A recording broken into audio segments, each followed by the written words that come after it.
시청자 여러분 안녕하십니까? 8월 24일 굿모닝 MBN 시작합니다. 오늘의 주요 뉴스입니다. 북한이 85일 만에 군사정찰 위성으로 추정되는 우주 발사체를 발사했습니다. 북한은 발사 2시간 후 실패를 발표하면서 10월에 3차 발사에 나서겠다고 예고했습니다. 일본이 오늘 후쿠시마 원전 오염수의 해양 방류를 시작합니다. 도쿄전력은 17일간 하루에 460톤씩 모두 7,800톤을 바다로 보낼 계획인데 일본 어민과 중국 등 주변국 반발은 이어지고 있습니다. 러시아 용병 바그너 그룹 전용기가 추락해 탑승자 10명 전원이 숨졌습니다. 러시아 당국은 바그너 그룹 수장 프리고진이 해당 비행기에 탑승해 사망했다고 확인했습니다. 전국에 내일까지 최대 150mm의 비가 더 내리고 곳에 따라 시간당 60mm가 넘는 매우 강한 비가 오는 곳이 있겠습니다. 비가 그치면 주말엔 다시 무더위가 찾아오겠습니다. 북한이 오늘 새벽 군사정찰 위성을 실었다고 주장하는 우주 발사체를 또다시 쏘아 올렸습니다. 그리고 조금 전 들어온 소식에 따르면 북한은 이번 2차 발사도 실패했다고 발표했습니다. 대통령실은 북한의 도발 직후 국가안전보장회의를 열었습니다. 첫 소식은 이혁근 기자입니다. 합동참모본부는 오늘 새벽 4시쯤 북한이 우주 발사체라고 주장하는 발사체 한 발을 남쪽으로 쏘아 올렸다고 밝혔습니다. 발사체는 북한 동창리 발사장에서 솟아올라 이어도 서쪽 공해 상공을 통과한 것으로 알려졌습니다. 일본 정부는 오키나와현 주민을 대상으로 한때 실내로 대피하라는 긴급 경보를 발령하기도 했습니다. 앞서 북한은 오늘 0시부터 31일 0시 사이 인공위성을 쏘겠다며 일본 해상보안청에 통보했습니다. 예고한 기간 첫날에 곧바로 발사에 나선 겁니다. 호기롭게 발사를 감행했지만 북한은 2시간여 만에 이번 발사가 실패했다고 발표했습니다.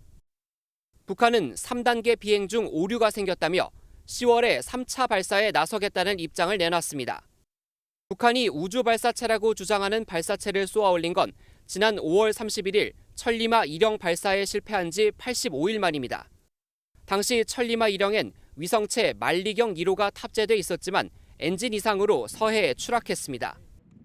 우리 군은 지난 5월 서해에 떨어진 위성체 만리경 1호의 부품들을 분석한 결과 매우 조악한 수준이라고 평가했습니다. 합참은 북한 동향을 예의주시하며 발사체 재원과 비행거리 등을 분석 중입니다. MBN 뉴스 이혁근입니다.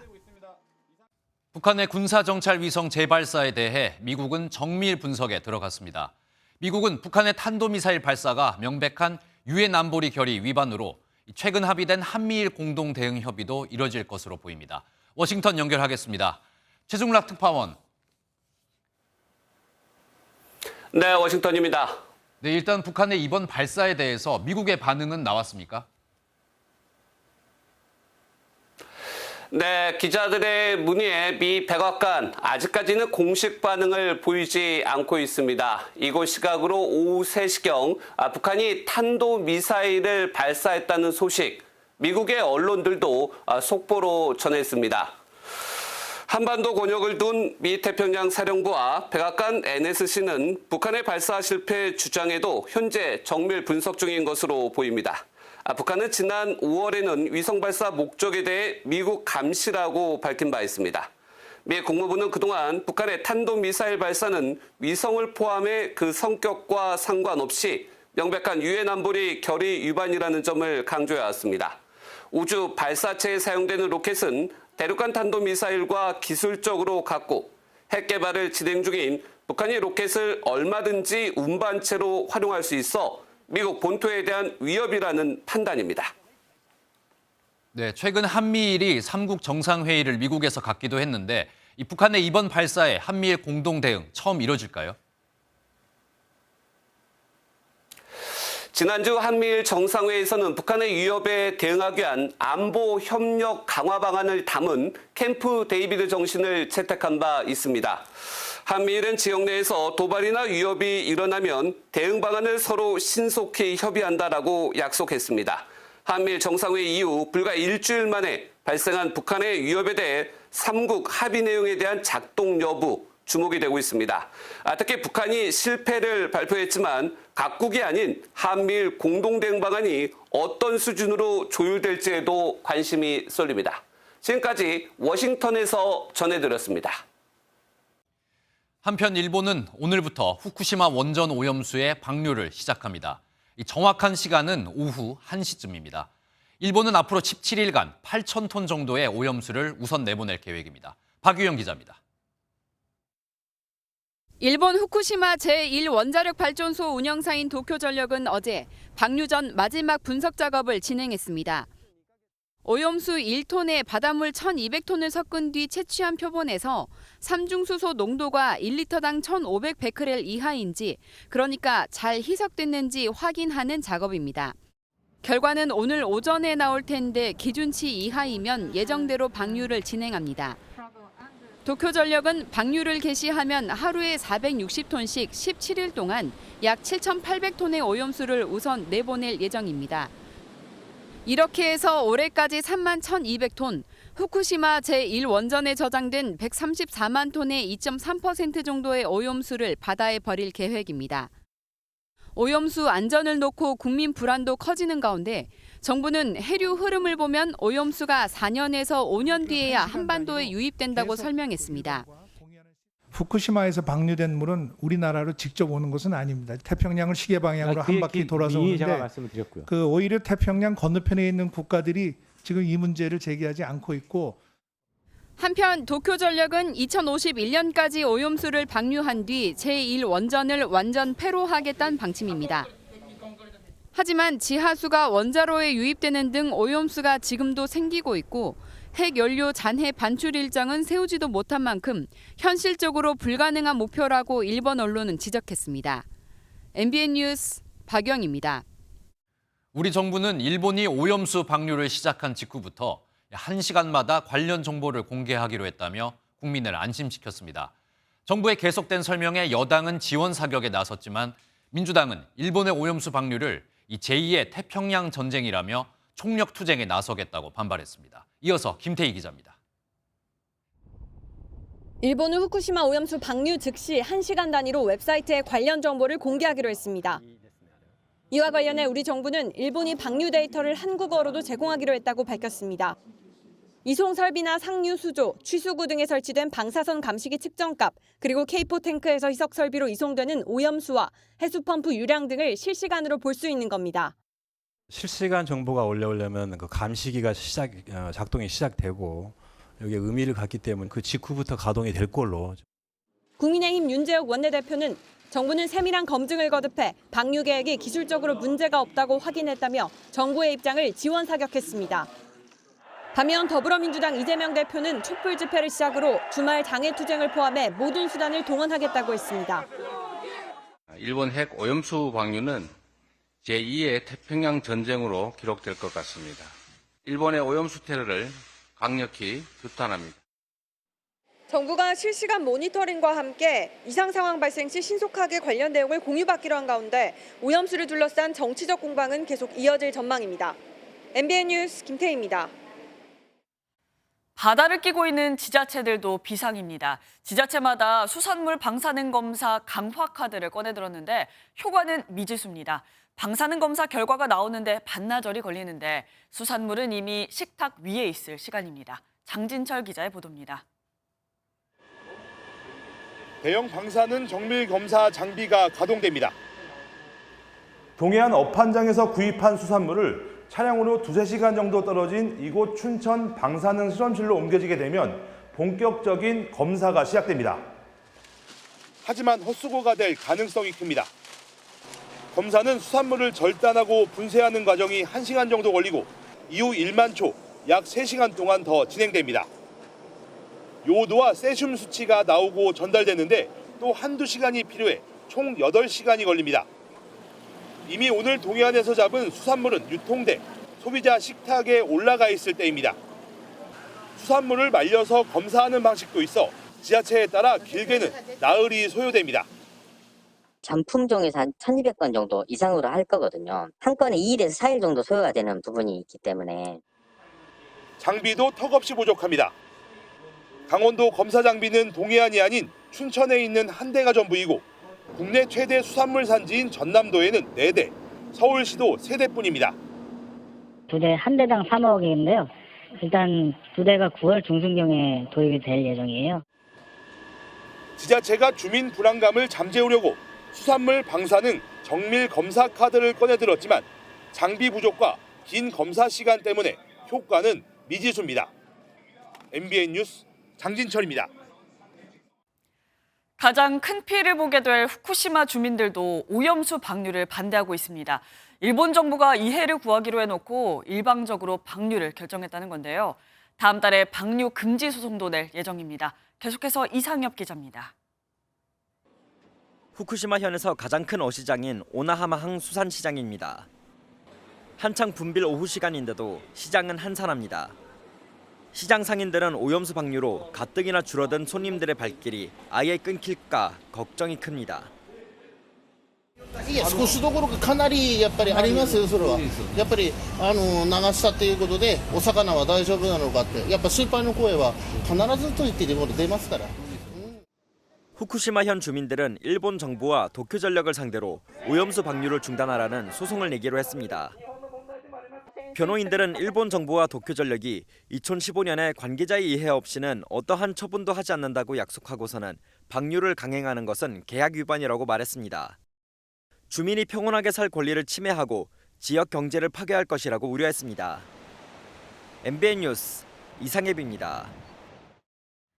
후쿠시마 원전 오염수 방류를 강하게 비난해온 중국은 항의의 표시로 일본과 영유권 분쟁 중인 센카쿠 열도에 해경 순시선을 급파했습니다. 관영 매체는 오염수 방류로 환경재앙이 일어날 거라고 경고했습니다. 베이징 윤석정 특파원이 보도합니다. 중국 해경 2호 공이함 편대가 어제 센카쿠 열도 주변 해역에 진입했습니다. 일본이 실효 지배 중인 센카쿠 열도는 중국에선 랴오이다오로 불리며 현재 중국과 일본이 서로 자기 땅이라고 주장하는 곳입니다. 일본의 후쿠시마 원전 오염수 해양 방류를 코앞에 두고 무력 시위에 나선 겁니다. 执意宣布将于8月24日启动福岛核污染水排海，公然向全世界转嫁核污染风险，将一己私利凌驾于全人类长远福祉之上。 중국은 이전에도 일본과 갈등이 생길 때면 센카쿠 열도에 해경선을 진입시키곤 했습니다. 관영 글로벌 타임스는 오염수 방류에 대해 고질라 공포가 엄습한다며 전 세계 생태 환경을 위협하는 지뢰라고 맹비난했습니다. 고질라는 일본에서 만든 가상의 캐릭터로 바다 생물이 핵에 오염되며 거대하게 변한 것으로 묘사됩니다.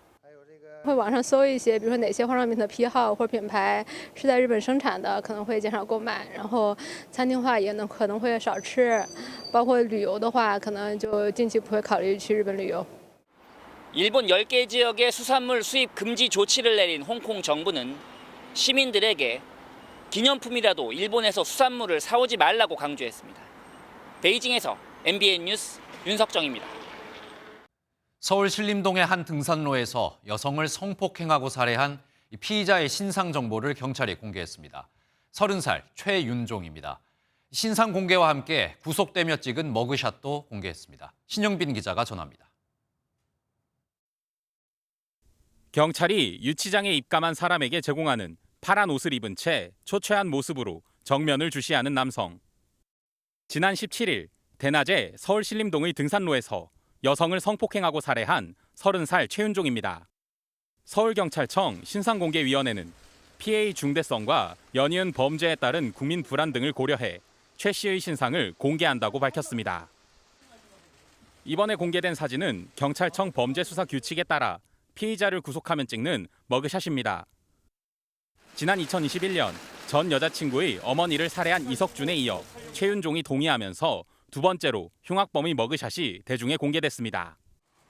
신림동 흉기난동범 조선과 서현역 흉기난동범 최원종은 머그샷을 거부해 신분증 사진과 검거 당시 모습이 공개된 바 있습니다. 머그샷에 동의는 했지만 최 씨는 여전히 피해자를 살해할 의도는 없었다고 주장하고 있습니다. 사전에 너클 꼈던 거에 살해 의도 있으셨나요? 없었습니다. 하지만 부검 1차 소견에서 목 졸림으로 인한 질식이 직접 사인으로 드러난 데다 살인 예고나 살인 관련 기사를 찾아본 사실도 확인돼 피해자를 살해할 마음으로 범행한 가능성에 무게가 실립니다. 경찰은 사이코패스 진단 검사도 곧 시행할 예정입니다. MBN 뉴스 신영빈입니다. 신림역 살인 사건의 범인 조선은 첫 재판에서 살해할 고의도 열등감도 없었다며 기존 입장을 되풀이했습니다. 그러면서 피해 망상 때문에 벌어진 일이다 이렇게 주장했는데 이 재판 내내 조선은 머리를 싸매고 고개를 숙인 채 아무 말도 하지 않았습니다. 우종환 기자입니다. 서울 신림동에서 흉기로 남성을 살해하고 3명을 살해하려다 실패한 조선. 첫 재판에서 조 씨 측 변호인은 조 씨에게 살해 고의가 없었다고 주장했습니다. 누군가 나를 미행한다는 피해망상에 시달리다가 미행하는 사람과 닮은 사람을 공격했을 뿐이라는 겁니다. 왜 그러셨습니까? 죄송합니다. 계획했다는 거 인정하십니까? 또 또래 남성에 대한 열등감이 범행 이유였다는 수사 결과에 대해서도 열등감을 가진 사실이 없다며 반박했습니다. 반면 검사 측은 조 씨가 불우한 어린 시절을 겪고 잇따른 구직 실패로 생긴 열등감이 범행 동기였다고 주장했습니다. 은둔 생활을 하다가 지난해 인터넷 게시판에서 유튜버 모욕글을 쓴 혐의로 경찰 조사를 받게 되자 감정 조절 부족과 열등감 폭발로 범행을 계획하게 됐다고 검사 측은 설명했습니다. 검사 측은 사안의 중대성과 사회적 파장이 크다며 피해자 유족을 증인으로 부르겠다고 밝혔습니다. 재판장이 조 씨에게도 발언 기회를 줬지만 조 씨는 머리를 싸매고 고개를 숙인 채 아무 말도 하지 않았습니다. 다음 재판은 다음 달 13일에 열릴 예정입니다. MBN 뉴스 우종환입니다. 최근 흉악 범죄가 기승을 부리자 한덕수 총리가 직접 담화문을 발표하며 방지 대책을 내놓았습니다. 한 총리는 지난 5월 완전히 폐지된 의무 경찰 부활을 적극적으로 추진하겠다고 밝혔습니다. 경찰은 국방부와 협의해 8,000명 가량을 충원하겠다는 구체적인 방안도 내놓았습니다. 신재우 기자가 보도합니다. 군 병력 부족 등을 이유로 문재인 정부 때 단계적 폐지 절차를 밟아 지난 5월 완전히 사라진 의무경찰 제도. 한덕수 총리는 묻지마 범죄 방지 대책의 일환으로 의무경찰제 제도입을 강력하게 검토하겠다고 밝혔습니다. 범죄 예방 역량을 대폭 강화하기 위해 의무 경찰제의 제도입도 적극 검토하겠습니다. 현재 전체 경찰 14만 명 중 3만여 명이 치안 활동을 하고 있는데 정부는 이 정도 인원만으론 원활한 업무가 어렵다고 판단하고 있습니다. 이와 관련해 윤희근 경찰청장은 최대 8개월 동안 8천여 명가량의 의경을 채용할 예정이라고 밝혔습니다. 다만 의경 폐지의 가장 큰 이유로 병력 감소가 꼽혔던 만큼 국방부와의 협의가 필요합니다. 기존 병력 수급이 더 늘어나는 게 아니고 기존 범위 내에서 국방부와 이제 우선순위를 좀 협의하겠다 이런 말씀. 취재 결과 부처 간 물밑 논의가 어느 정도 진행되면서 의경 지원에 대한 공감대가 형성된 것으로 전해졌습니다. 정부는 치안력 강화를 위한 경찰 조직 개편은 물론 가석방을 허용하지 않는 무기형 도입 등 강력한 사법 조치도 함께 강구할 계획입니다. MBN 뉴스 신재우입니다. 오늘은 전국 대부분 지역에 천둥, 번개를 동반한 많은 비가 내리겠습니다. 내일까지 많은 곳은 150mm의 비가 더 내리겠고 시간당 30에서 60mm의 강한 비가 집중적으로 쏟아지는 곳도 있겠습니다. 비가 그치면 다시 무더위가 기승을 부릴 전망입니다. 김세희 기자입니다. 레이더 사진에서 강한 비구름이 영남 지역에 몰려 있습니다. 그제부터 집중호우가 내렸다 그치기를 반복하고 있습니다. 서쪽에서 차고 건조한 공기 덩어리가 동쪽으로 내려오는데 동쪽에서는 북태평양 고기압이 세력을 유지해 구름대가 형성된 겁니다. 전국 곳곳에 시간당 30에서 60mm의 강한 비가 집중적으로 쏟아지는 곳도 있겠습니다. 부산과 울산, 남해안과 지리산 부근에는 많게는 150mm 이상, 강원 영동에도 120mm 이상 비가 내릴 전망입니다. 산림청은 비 소식에 전국 산사태 위기경보 단계를 높이기도 했습니다. 경기 강원과 충북 지역은 경계 단계로, 부산, 대구, 울산 등을 주의 단계로 높였습니다. 비는 내일 오전까지 이어지겠습니다. 이번 주말에는 동풍의 영향으로 강원 영동 지역에 비가 오는 곳이 있겠고 제주도는 일요일 오후부터 비가 올 것으로 전망됩니다. 비구름이 남긴 덥고 습한 공기로 주말엔 다시 무더위가 찾아오겠습니다. 비가 많이 내릴 때는 하천변 산책로나 지하차도는 피하고 천둥과 번개가 치는 지역은 안전사고도 유의해야 합니다. MBN 뉴스 김세희입니다. 오늘 하루 중요한 일정을 소개해드리는 굿모닝 오늘입니다. 어떤 일정이 있는지 함께 살펴보겠습니다. 국회 농림축산식품해양수산위원회는 오늘 전체 회의를 열고 일본 후쿠시마 원전 오염수 방류에 대한 현안 질의를 진행합니다. 야당은 방류로 인한 어민 피해를, 여당은 과학적 검증을 주장할 것으로 보입니다. 한국은행은 오늘 통화정책 방향 회의를 열고 기준금리를 결정합니다. 중국발 금융위기에 수출과 국내 경기 회복 둔화세 등을 고려해 현재 연 3.5%로 동결할 것이라는 전망이 우세합니다. 전국 철도 노동조합이 오늘 첫 열차부터 준법 투쟁에 들어갑니다. 코레일은 가용 인원을 총동원할 방침이지만 일부 열차 운행에 차질이 불가피할 전망입니다. 다음 달부터는 선생님에게 개인 휴대전화로 민원을 제기할 수 없게 됩니다. 학교마다 별도의 민원 대응팀을 만들어 관리하겠다는 건데요. 또 학부모가 특이 민원으로 교육을 방해한다면 서면 사과를 받을 수 있는 등의 제재도 추진됩니다. 한성원 기자가 보도합니다. 지난달 서울 서희초등학교에서 임용된 지 2년밖에 안 된 새내기 교사가 사망하는 사건이 발생했습니다. 이를 계기로 주말마다 전국 교원들의 대규모 추모 집회가 이어졌고 학부모들의 악성 민원으로부터 교권을 보호해달라는 요구가 빗발쳤습니다. 실제 조사에서도 아동학대 신고나 민원 때문에 교육활동이 어렵다고 답한 교사들이 97.9%에 달했습니다. 정부는 교권보호 종합대책을 발표하며 우선 다음 달부터 학부모가 휴대전화를 통해 교사에게 민원을 제기하는 걸 막기로 했습니다.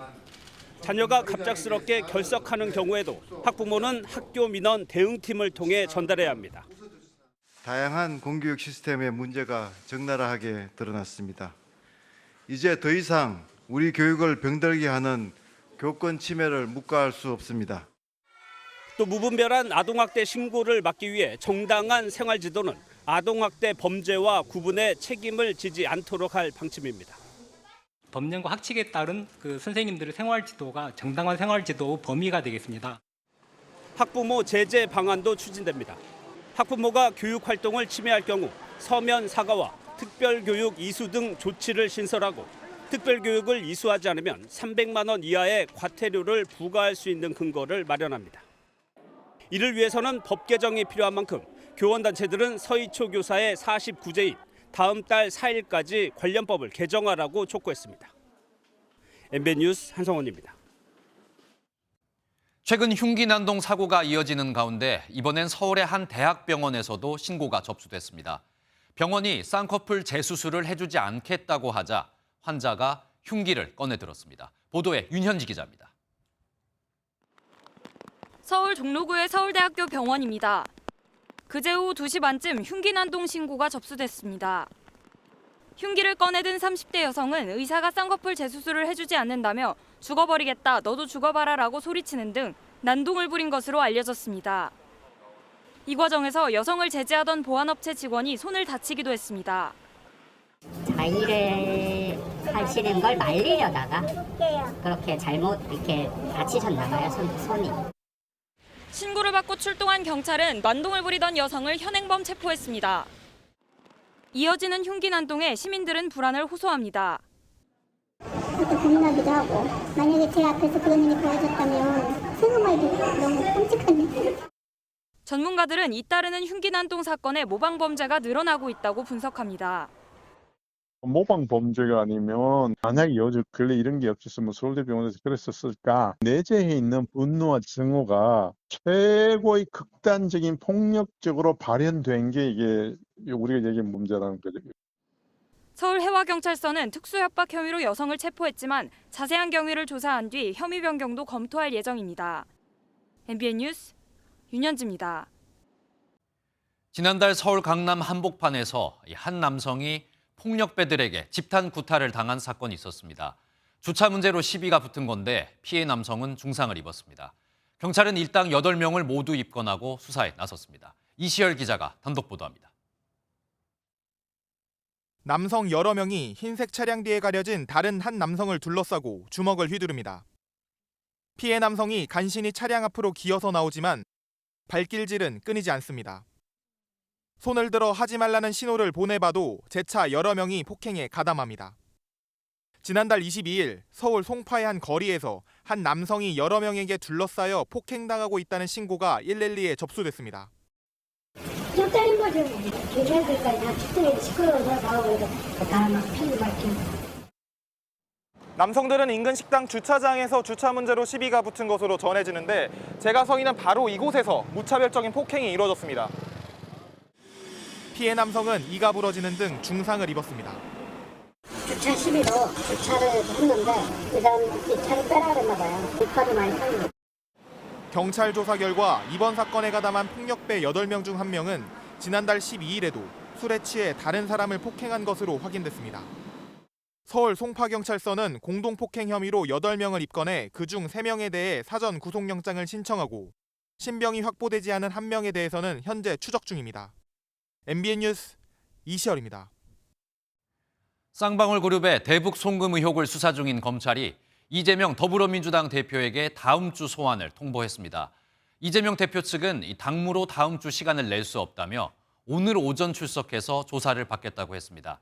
하지만 검찰은 예정대로 다음 주 출석을 요구하며 신경전을 펼치고 있습니다. 윤기란 기자가 보도합니다. 수원지검은 어제 이재명 더불어민주당 대표에게 다음 주 중 피의자 조사에 출석하라고 통보했습니다.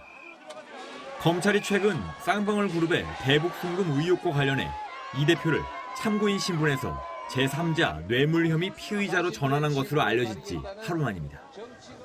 지난주 백현동 특혜 의혹으로 서울중앙지검에 출석해 조사를 받은 이 대표는 이번 소환까지 진행되면 5번째 검찰 출석이 됩니다. 검찰은 쌍방울 그룹이 2019년 경기도지사 방북 비용으로 300만 달러를 북한에 대납한 과정에서 이 대표가 관여했다고 보고 있습니다. 의혹을 전면 부인해왔던 이화영 전 경기도 평화부지사는 최근 검찰 조사에서 쌍방울에 도지사 방북 추진을 요청했고 이런 내용을 이 대표에게도 보고했다며 말을 바꾼 바 있습니다. 검찰의 다음 주 소환 통보에 이재명 대표는 당장 오늘 오전 조사를 받으러 가겠다고 했습니다. 검찰은 다음 주에 조사를 희망하고 있지만 당무 등으로 전혀 시간을 낼 수 없다. 내일 오전에 바로 조사 받으러 가겠다는 입장을 밝혔습니다. 검찰은 곧바로 입장문을 내고 오늘 소환 조사가 어렵다며 이 대표에게 오는 30일 출석할 것을 요구했다고 밝혔습니다. 대북 송금 의혹과 관련해 이 대표 소환까지 이뤄지면 검찰은 백현동 특혜 의혹 사건과 병합해 구속영장을 청구할 것으로 전망됩니다. MBN 뉴스 윤기란입니다.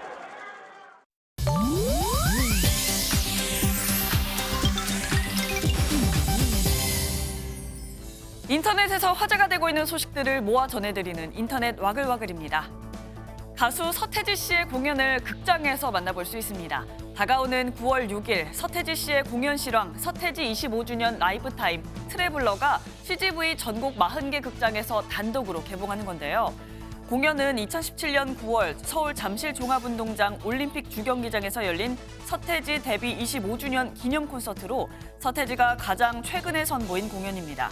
또 당시 데뷔 5년 차였던 그룹 방탄소년단이 특별 게스트로 참석해 큰 화제가 됐었는데 이번 공연 실황에서도 방탄소년단과 함께한 8곡을 포함해 총 20곡의 무대를 볼 수 있습니다. 1990년대 한국 대중문화의 아이콘 서태지 씨의 공연으로 뜨거웠던 콘서트장의 열기와 90년대 향수를 느껴보시죠. 한국 고전 영화 뽕이 디지털 복원 작업을 거쳐 4K 고화질로 새롭게 탄생합니다.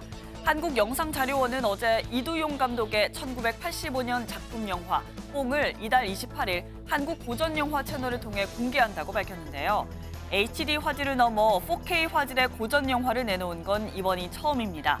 1920년대 산간벽지를 배경으로 한 영화 뽕은 나도 향나의 소설을 원작으로 전국을 떠돌아다니는 노름꾼 남편을 둔 아내의 이야기인데요. 배우 이미숙의 열연으로 주목을 받았습니다. 다수의 국내외 영화제에서 많은 상을 받기도 했는데요. 한편 영상자료원은 서편제 등 고전 영화를 4K 화질로 복원해 순차적으로 공개할 예정이라네요. 지난 6월 말 무장 반란을 시도했던 러시아 용병 기업 바그너 그룹 수장 예브게니 프리고진이 탑승한 비행기가 추락해서 프리고진이 사망했다는 소식입니다. 현지 시각 23일 모스크바에서 상트페테르부르크로 향하던 비행기가 모스크바에서 1000km 떨어진 쿠젠키노 주변에 추락해 승무원 3명을 포함해 탑승자 10명 전원이 사망했는데 이 탑승자 명단에 프리고진이 올라와 있는 것으로 전해집니다. 웰시는 추락한 비행기 사진에 포착된 숫자와 표식 등이 과거 촬영된 바그너그룹 전용기와 일치한다고 보도했는데요. 여기에 미국 정부는 예견된 일이라는 반응을 보였습니다. 바이든 대통령은 내가 일전에 프리고진이라면 무엇을 탈지 조심할 것이라고 했다며 놀랍지 않다고 덧붙였습니다. 지금까지 인터넷 와글와글이었습니다. 인도가 세계 최초로 달에 있는 남극에 탐사선을 착륙시켰습니다. 달 남극에는 얼음이 있을 가능성이 커서 우주 강국들이 착륙 경쟁을 벌여왔는데요. 실제 얼음이 발견되면 달에 사람이 머무는 유인 기지를 세우는 계획에도 탄력이 붙을 전망입니다. 장동건 기자입니다. 인도의 무인 달 탐사선 찬드라얀 3호가 보내온 달 남극의 울퉁불퉁한 표면 사진입니다. 지난달 14일 인도 사티시다완 우주센터에서 발사된 찬드라얀 3호는 현지 시간으로 어제 오후 6시 4분쯤 달 남극에 무사히 착륙했습니다. 앞서 러시아의 루나 25호가 달 남극 착륙을 시도하다 추락해 실패한 지 사흘 만입니다. When it is such a tough journey for going to moon and landing, soft landing, which is very difficult for any nation to achieve today, even with the advancement of technology, and we achieving it in just two missions. 이로써 인도는 미국과 소련, 중국에 이어 네 번째로 달 착륙에 성공한 나라가 됐는데 달 남극에 착륙한 건 인도가 최초입니다. 찬드라얀 3호의 착륙선 비크람은 2주 동안 달 남극 표면에 얼음을 포함한 다른 요소가 있는지 화학 분석 작업에 나섭니다. 달 남극은 크레이터가 많아 착륙이 어렵지만 앞서 얼음이 있다는 관측 결과가 나오며 우주 강국들이 앞다퉈 뛰어들고 있습니다. Can be an important input both to generate possibly oxygen for life there that will in turn also be used for potential fuel. 달에서 물을 직접 얻을 수 있다면 유인 기지를 세우고 다른 행성 탐사에 나서는 등 향후 우주 탐사의 기반을 마련할 수 있습니다. MBN 뉴스 장동건입니다.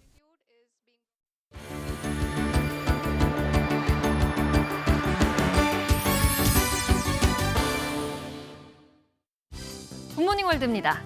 소중한 문화유산이 훼손되는 건 모두가 바라는 일이 아니죠. 건물 기둥 곳곳에 정체를 알 수 없는 낙서가 발견됐는데요. 이탈리아로 가보시죠.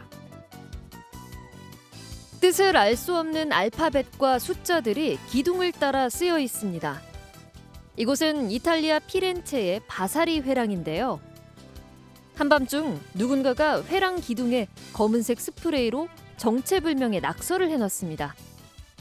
바사리 회랑은 우피치 미술관과 피티 궁전을 잇는 1km에 달하는 길로 르네상스 시대 진귀한 미술작품 수백 점이 이 길을 따라 전시돼 있는데요. 16세기 피렌체 통치자들이 폭동이나 정적의 위협에 대비해 비밀 통로로 만든 곳입니다. 소중한 문화유산이 훼손되자 이탈리아 당국은 분노를 감추지 못했는데요. 모든 수단을 동원해서라도 꼭 범인을 찾아내 처벌하겠다고 밝혔습니다.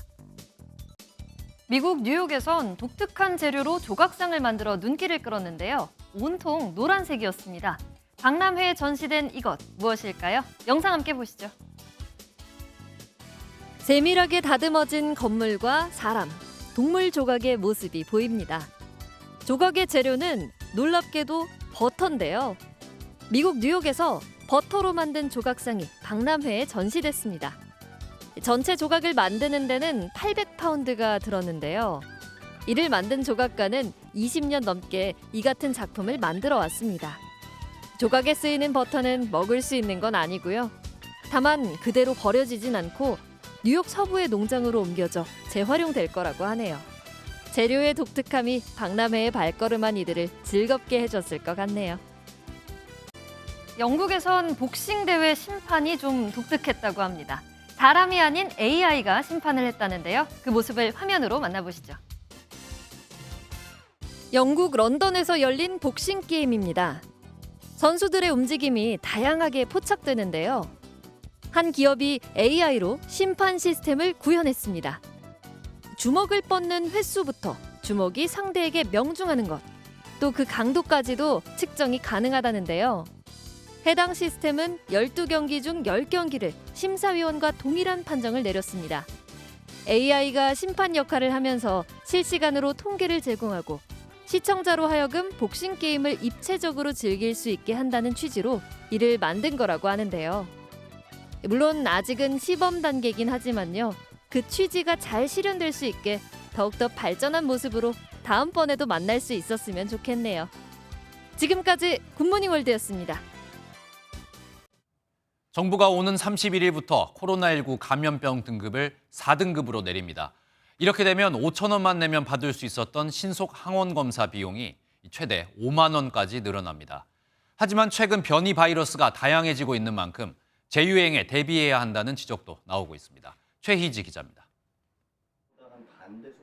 오는 31일부터 코로나 감염병 등급이 2급에서 4급으로 낮아지기 때문에 3년 7개월 동안 진행했던 일일 확진자 신고와 집계가 중단됩니다. 이제 코로나19는 24시간 이내 확진자를 모두 신고하고 광범위한 방역 조치를 지속하지 않아도 일반 의료 체계 안에서 충분히 관리할 수 있는 질병이 되었습니다. 감염병 등급이 내려가면서 앞으로는 코로나에 걸렸어도 고위험군만 선별진료소에서 무료로 검사를 받을 수 있습니다. 일반 시민은 감염 여부와 상관없이 무조건 병원을 이용해야 하고 검사 비용도 높아집니다. 현재는 병원에서 신속항원 검사를 받을 때 진찰비인 5천 원만 부담하면 됐었는데 앞으로는 최대 5만 원까지 늘어날 것으로 보입니다.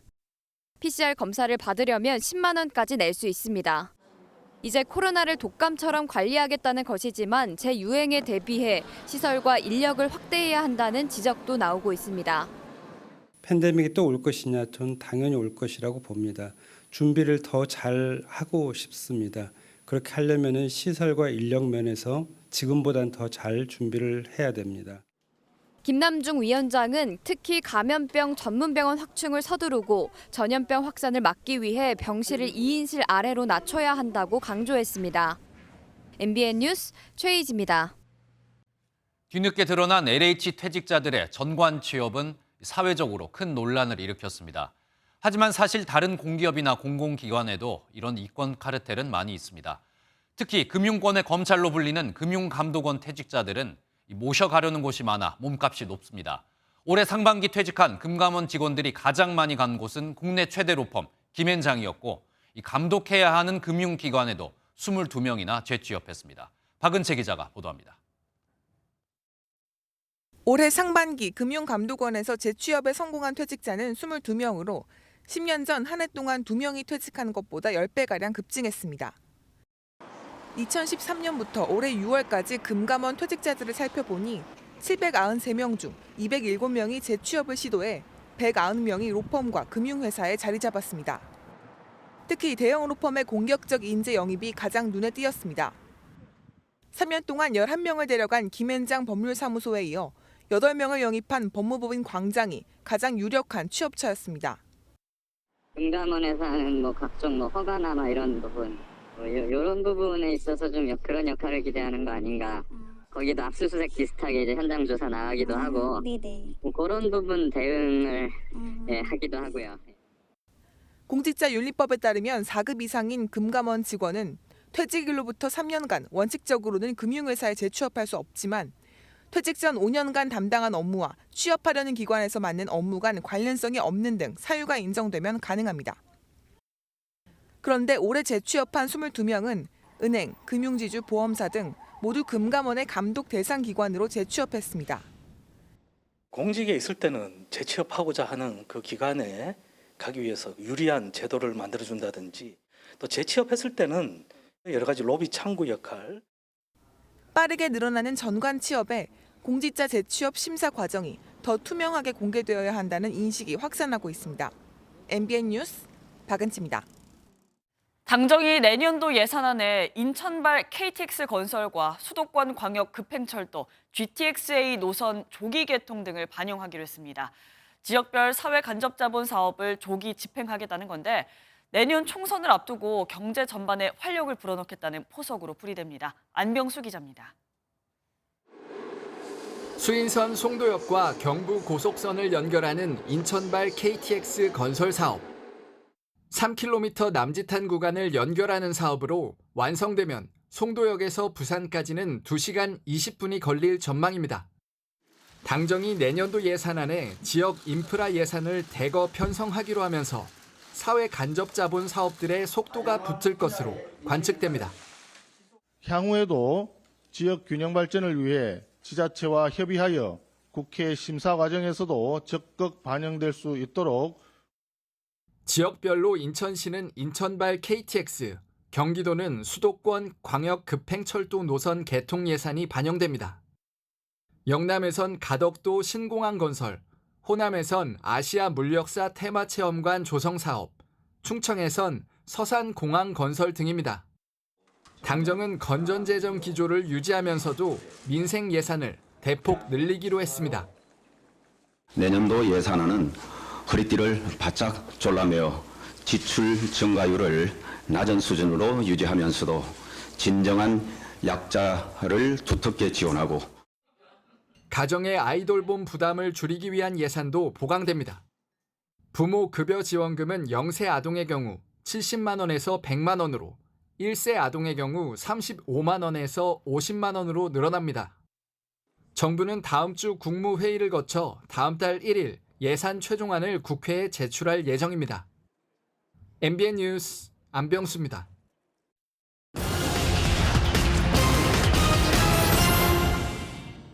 올해 11월부터 공공분양주택 특별공급의 다자녀 기준이 3자녀에서 2자녀로 바뀝니다.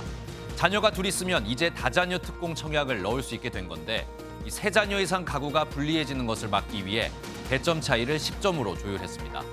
또 올해 3월 28일 이후 자녀를 출산한 가구는 공공주택 청약 때 미성년 자녀 1인당 10%포인트씩 완화된 소득과 자산 요건이 적용됩니다. 한 달 동안 다 쓰지 못한 휴대전화 데이터를 다음 달로 2월하는 방안이 추진됩니다. 박윤규 과학기술정보통신부 2차관은 어제 데이터 2월 제도 등을 다각도로 검토하고 있다고 밝혔습니다. 또 4만 원대가 시작점인 5G 요금제 하한선을 3만 원대로 낮추고 저가 요금제 상품을 다양화하는 방안도 통신사들과 협의 중입니다. 정부가 올 여름 집중호우로 피해가 발생한 농가에 최대 520만 원의 특별 위로금을 지급하기로 했습니다. 지난 6월에서 7월 집중호우로 인한 농작물 피해 면적은 총 6만 헥타르가 넘고 가축도 100만 마리가 폐사했습니다.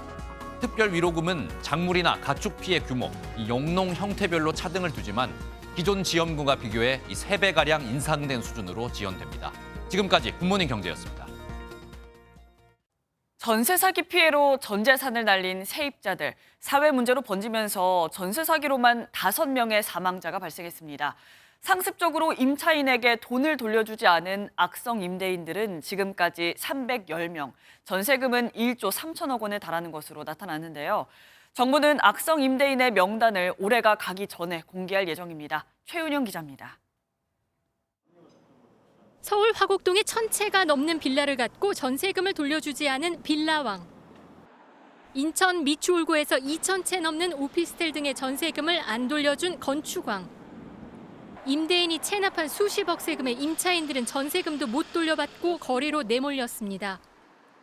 범죄입니다. 지금도 가해자들 인권만 보호하고 계십니다. 피해자들의 인권은 어디 있습니까? 전세 가격이 급등한 걸 악용해 이른바 무게 투자로 수십 채, 수백 채를 사들인 사람은 이들만이 아니었습니다. 실제 전세 보증금을 상습적으로 돌려주지 않은 악성 임대인은 300명이 넘는 것으로 나타났습니다. 이들이 빼먹은 돈은 1조 3천억 원에 달합니다. 1인당 평균 42억 원 꼴입니다. 특히 악성 임대인 상위 10명은 대부분 서울 수도권에 수백 채씩 집을 갖고 있었는데 피해자가 2,300명에 달합니다.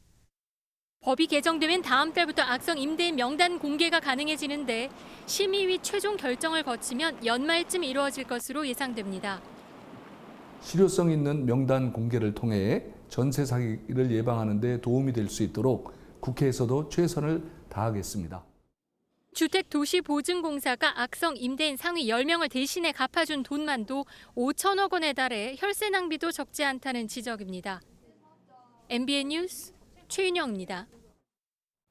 오늘은 동쪽 지역을 중심으로 강하고 마른 비가 집중되고 있습니다. 이 시각 레이더 영상을 보시면 비구름대가 동쪽으로 이동하면서 서쪽 지역의 비는 소강 상태를 보이는 곳이 많고요. 현재 강원과 충북, 영남과 제주에는 강한 비구름이 머무는 가운데 시간당 10에서 20mm 안팎의 굵은 비가 내리고 있습니다. 호우특보 현황도 보시면 지금 부산과 양산에는 호우경보가 발효 중이고요. 그 밖에 경남과 경북 남부 동해안, 제주에도 호우주의보가 내려져 있습니다. 차츰 경북과 강원 곳곳에도 호우특보가 확대 발효되겠습니다. 대부분 지역의 비는 내일 아침까지 내렸다 그치기를 반복하면서 이어지겠는데요.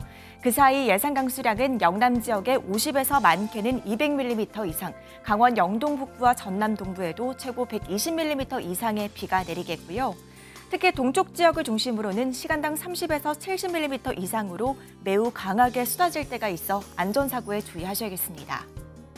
오늘은 수도권과 충청, 호남 지역은 비가 소강 상태를 보일 때가 많겠고요. 제주 해안과 영남 해안에는 초속 15m 이상의 강풍이 불어들겠습니다. 오늘 영남 지역은 폭염이 누그러지겠습니다. 낮 기온 대구와 부산 28도로 어제보다 3도에서 6도가량 낮겠고요. 서울 29도, 대전과 광주는 30도가 예상됩니다. 내일 아침부터 비가 잦아들겠지만 오후에는 곳곳에 소나기가 지나겠고요. 주말에는 동해안에, 다음 주 초반에는 또다시 전국에 비가 내리겠습니다. 날씨였습니다.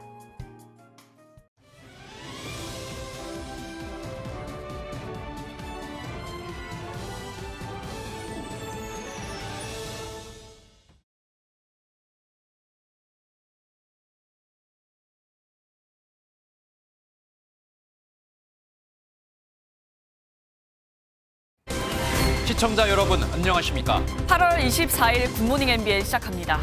오늘의 주요 뉴스입니다. 북한이 85일 만에 군사정찰 위성으로 추정되는 우주 발사체를 발사했습니다. 북한은 발사 2시간 후 실패를 발표하면서 10월에 3차 발사에 나서겠다고 예고했습니다. 일본이 오늘 후쿠시마 원전 오염수의 해양 방류를 시작합니다. 도쿄전력은 17일간 하루에 460톤씩 모두 7,800톤을 바다로 보낼 계획인데 일본 어민과 중국 등 주변국 반발은 이어지고 있습니다. 러시아 용병 바그너 그룹 전용기가 추락해 탑승자 10명 전원이 숨졌습니다. 러시아 당국은 바그너 그룹 수장 프리고진이 해당 비행기에 탑승해 사망했다고 확인했습니다. 전국에 내일까지 최대 150mm의 비가 더 내리고 곳에 따라 시간당 60mm가 넘는 매우 강한 비가 오는 곳이 있겠습니다. 비가 그치면 주말엔 다시 무더위가 찾아오겠습니다. 북한이 오늘 새벽 군사정찰 위성을 실었다고 주장하는 우주 발사체를 또다시 쏘아 올렸습니다.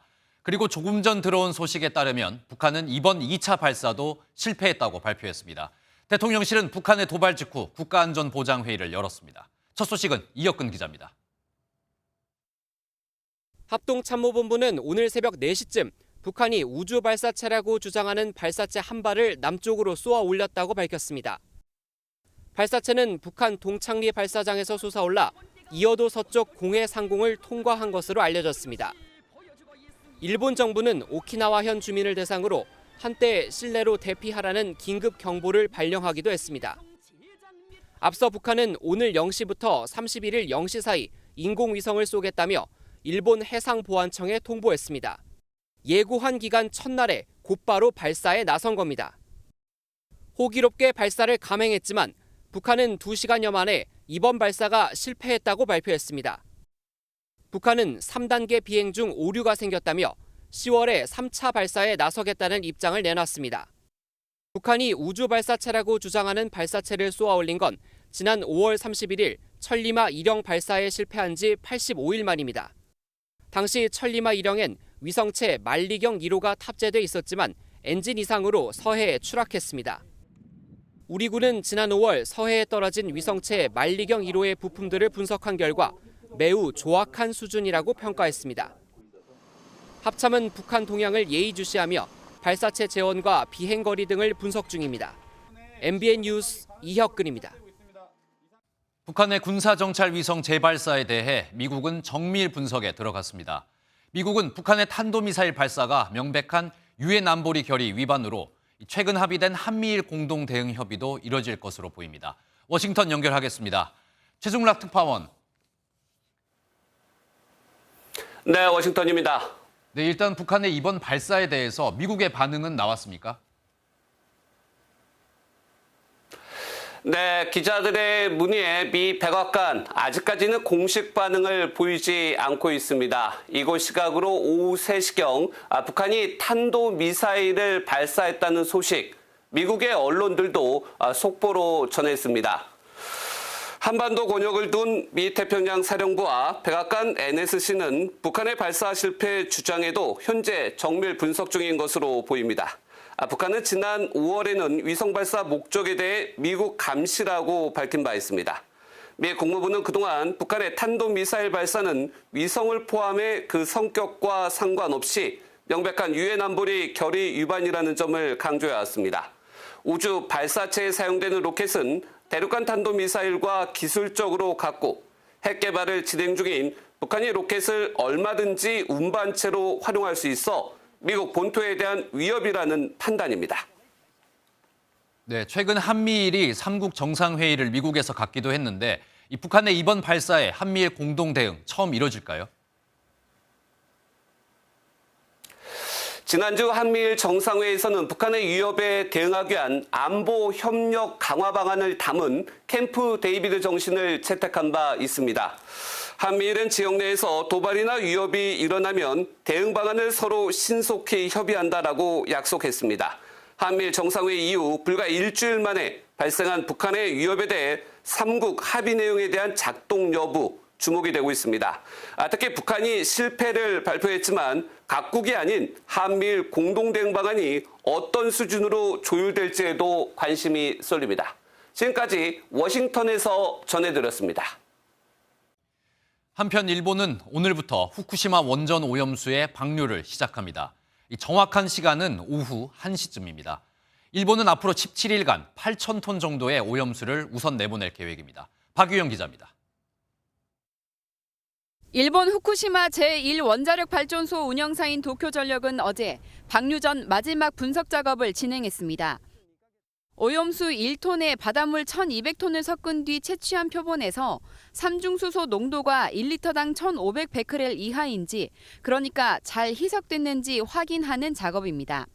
결과는 오늘 오전에 나올 텐데 기준치 이하이면 예정대로 방류를 진행합니다. 도쿄전력은 방류를 개시하면 하루에 460톤씩 17일 동안 약 7,800톤의 오염수를 우선 내보낼 예정입니다. 이렇게 해서 올해까지 3만 1,200톤, 후쿠시마 제1원전에 저장된 134만 톤의 2.3% 정도의 오염수를 바다에 버릴 계획입니다. 오염수 안전을 놓고 국민 불안도 커지는 가운데 정부는 해류 흐름을 보면 오염수가 4년에서 5년 뒤에야 한반도에 유입된다고 설명했습니다. 후쿠시마에서 방류된 물은 우리나라로 직접 오는 것은 아닙니다. 태평양을 시계 방향으로 한 바퀴 돌아서 오는데 오히려 태평양 건너편에 있는 국가들이 지금 이 문제를 제기하지 않고 있고, 한편 도쿄전력은 2051년까지 오염수를 방류한 뒤 제1원전을 완전 폐로하겠다는 방침입니다. 하지만 지하수가 원자로에 유입되는 등 오염수가 지금도 생기고 있고 핵연료 잔해 반출 일정은 세우지도 못한 만큼 현실적으로 불가능한 목표라고 일본 언론은 지적했습니다. MBN 뉴스 박영입니다. 우리 정부는 일본이 오염수 방류를 시작한 직후부터 1시간마다 관련 정보를 공개하기로 했다며 국민을 안심시켰습니다. 정부의 계속된 설명에 여당은 지원 사격에 나섰지만 민주당은 일본의 오염수 방류를 이 제2의 태평양 전쟁이라며 총력 투쟁에 나서겠다고 반발했습니다. 이어서 김태희 기자입니다. 일본은 후쿠시마 오염수 방류 즉시 1시간 단위로 웹사이트에 관련 정보를 공개하기로 했습니다. 이와 관련해 우리 정부는 일본이 방류 데이터를 한국어로도 제공하기로 했다고 밝혔습니다. 이송 설비나 상류 수조, 취수구 등에 설치된 방사선 감시기 측정값, 그리고 K4 탱크에서 희석 설비로 이송되는 오염수와 해수 펌프 유량 등을 실시간으로 볼 수 있는 겁니다. 실시간 정보가 올라오려면 그 감시기가 작동이 시작되고 여기에 의미를 갖기 때문에 그 직후부터 가동이 될 걸로. 국민의힘 윤재욱 원내대표는 정부는 세밀한 검증을 거듭해 방류 계획이 기술적으로 문제가 없다고 확인했다며 정부의 입장을 지원 사격했습니다. 반면 더불어민주당 이재명 대표는 촛불 집회를 시작으로 주말 당일 투쟁을 포함해 모든 수단을 동원하겠다고 했습니다. 일본 핵 오염수 방류는 제2의 태평양 전쟁으로 기록될 것 같습니다. 일본의 오염수 테러를 강력히 규탄합니다. 정부가 실시간 모니터링과 함께 이상 상황 발생 시 신속하게 관련 내용을 공유받기로 한 가운데 오염수를 둘러싼 정치적 공방은 계속 이어질 전망입니다. MBN 뉴스 김태희입니다. 바다를 끼고 있는 지자체들도 비상입니다. 지자체마다 수산물 방사능 검사 강화 카드를 꺼내들었는데 효과는 미지수입니다. 방사능 검사 결과가 나오는데 반나절이 걸리는데 수산물은 이미 식탁 위에 있을 시간입니다. 장진철 기자의 보도입니다. 대형 방사능 정밀 검사 장비가 가동됩니다. 동해안 어판장에서 구입한 수산물을 차량으로 2-3시간 정도 떨어진 이곳 춘천 방사능 실험실로 옮겨지게 되면 본격적인 검사가 시작됩니다. 하지만 헛수고가 될 가능성이 큽니다. 검사는 수산물을 절단하고 분쇄하는 과정이 1시간 정도 걸리고 이후 1만 초, 약 3시간 동안 더 진행됩니다. 요오드와 세슘 수치가 나오고 전달되는데 또 1-2시간이 필요해 총 8시간이 걸립니다. 이미 오늘 동해안에서 잡은 수산물은 유통돼 소비자 식탁에 올라가 있을 때입니다. 수산물을 말려서 검사하는 방식도 있어 지자체에 따라 길게는 나흘이 소요됩니다. 전품종에서 한 1,200건 정도 이상으로 할 거거든요. 한 건에 2일에서 4일 정도 소요가 되는 부분이 있기 때문에. 장비도 턱없이 부족합니다. 강원도 검사 장비는 동해안이 아닌 춘천에 있는 한 대가 전부이고 국내 최대 수산물 산지인 전남도에는 4대, 서울시도 3대뿐입니다. 2대 한 대당 3억인데요. 일단 2대가 9월 중순경에 도입이 될 예정이에요. 지자체가 주민 불안감을 잠재우려고 수산물 방사능 정밀 검사 카드를 꺼내들었지만 장비 부족과 긴 검사 시간 때문에 효과는 미지수입니다. MBN 뉴스 장진철입니다. 가장 큰 피해를 보게 될 후쿠시마 주민들도 오염수 방류를 반대하고 있습니다. 일본 정부가 이해를 구하기로 해놓고 일방적으로 방류를 결정했다는 건데요. 다음 달에 방류 금지 소송도 낼 예정입니다. 계속해서 이상엽 기자입니다. 후쿠시마현에서 가장 큰 어시장인 오나하마항 수산시장입니다. 한창 붐빌 오후 시간인데도 시장은 한산합니다. 시장 상인들은 오염수 방류로 가뜩이나 줄어든 손님들의 발길이 아예 끊길까 걱정이 큽니다. 少しどころかかなりやっぱりありますよ、それは。やっぱり流したということでお魚は大丈夫なのかってやっぱ心配の声は必ずと言っても出ますから。 후쿠시마현 주민들은 일본 정부와 도쿄전력을 상대로 오염수 방류를 중단하라는 소송을 내기로 했습니다. 변호인들은 일본 정부와 도쿄전력이 2015년에 관계자의 이해 없이는 어떠한 처분도 하지 않는다고 약속하고서는 방류를 강행하는 것은 계약 위반이라고 말했습니다. 주민이 평온하게 살 권리를 침해하고 지역 경제를 파괴할 것이라고 우려했습니다. MBN 뉴스 이상엽입니다. 후쿠시마 원전 오염수 방류를 강하게 비난해온 중국은 항의의 표시로 일본과 영유권 분쟁 중인 센카쿠 열도의 해경 순시선을 급파했습니다. 관영 매체는 오염수 방류로 환경재앙이 일어날 거라고 경고했습니다. 베이징 윤석정 특파원이 보도합니다. 중국 해경 2호 공이함 편대가 어제 센카쿠 열도 주변 해역에 진입했습니다. 일본이 실효 지배 중인 센카쿠 열도는 중국에선 랴오이다오로 불리며 현재 중국과 일본이 서로 자기 땅이라고 주장하는 곳입니다. 일본의 후쿠시마 원전 오염수 해양 방류를 코앞에 두고 무력 시위에 나선 겁니다.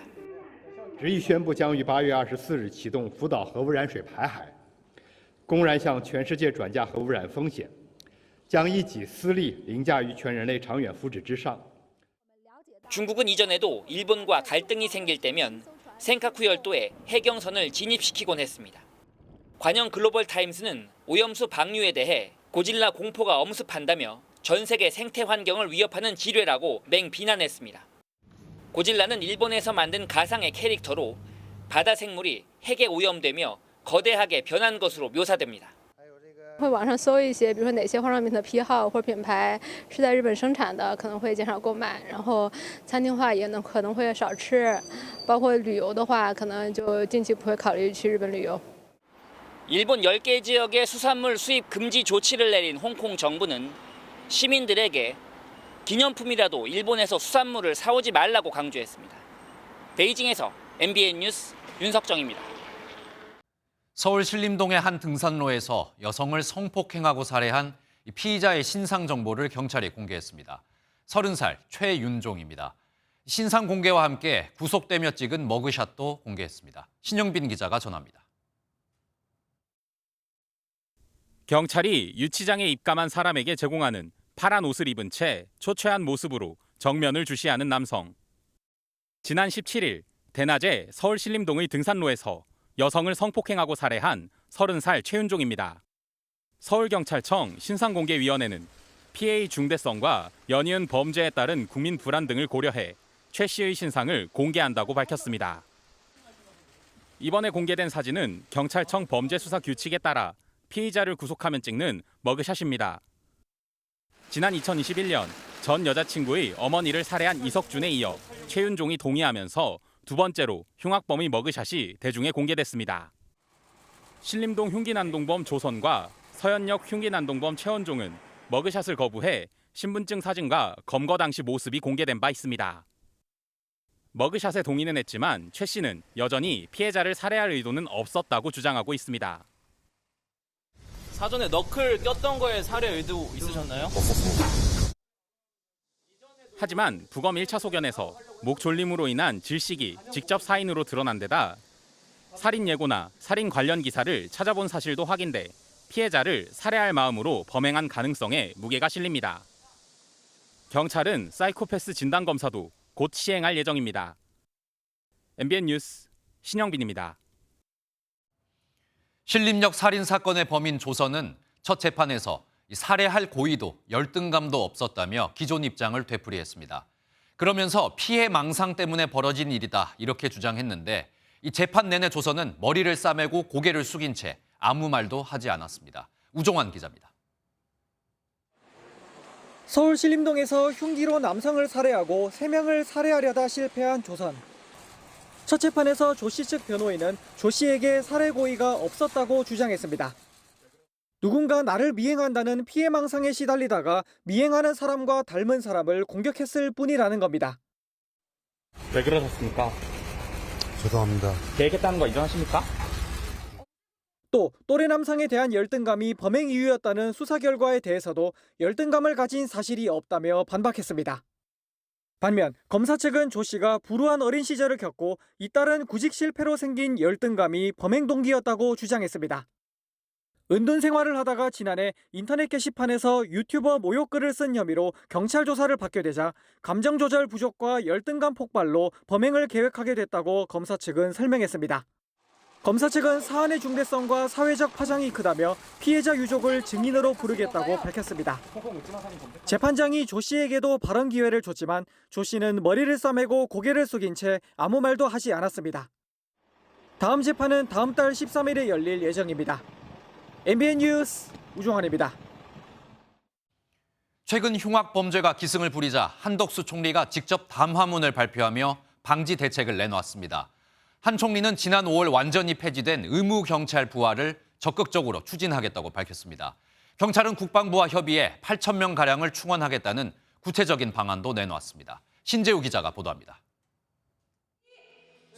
군 병력 부족 등을 이유로 문재인 정부 때 단계적 폐지 절차를 밟아 지난 5월 완전히 사라진 의무경찰 제도.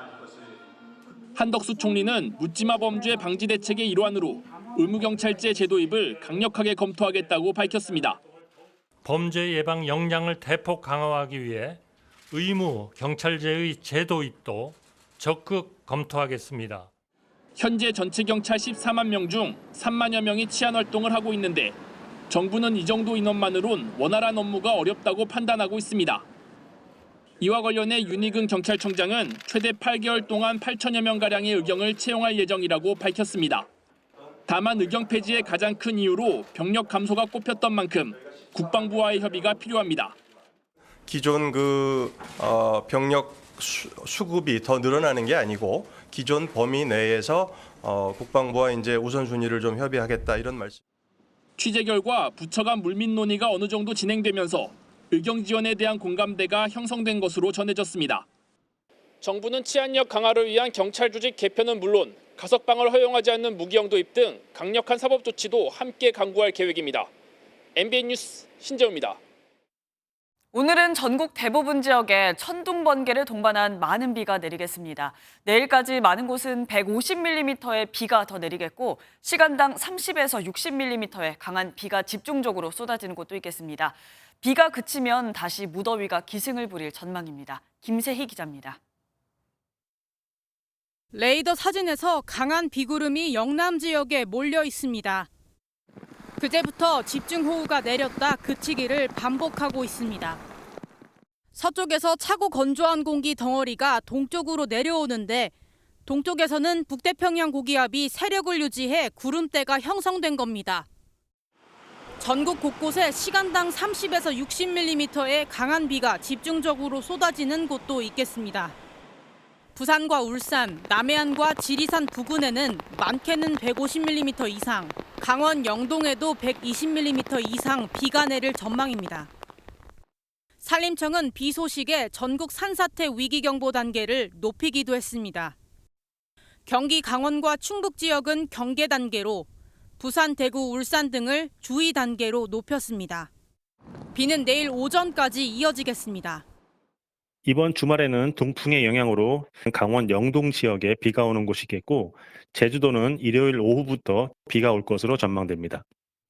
비구름이 남긴 덥고 습한 공기로 주말엔 다시 무더위가 찾아오겠습니다. 비가 많이 내릴 때는 하천변 산책로나 지하차도는 피하고 천둥과 번개가 치는 지역은 안전사고도 유의해야 합니다.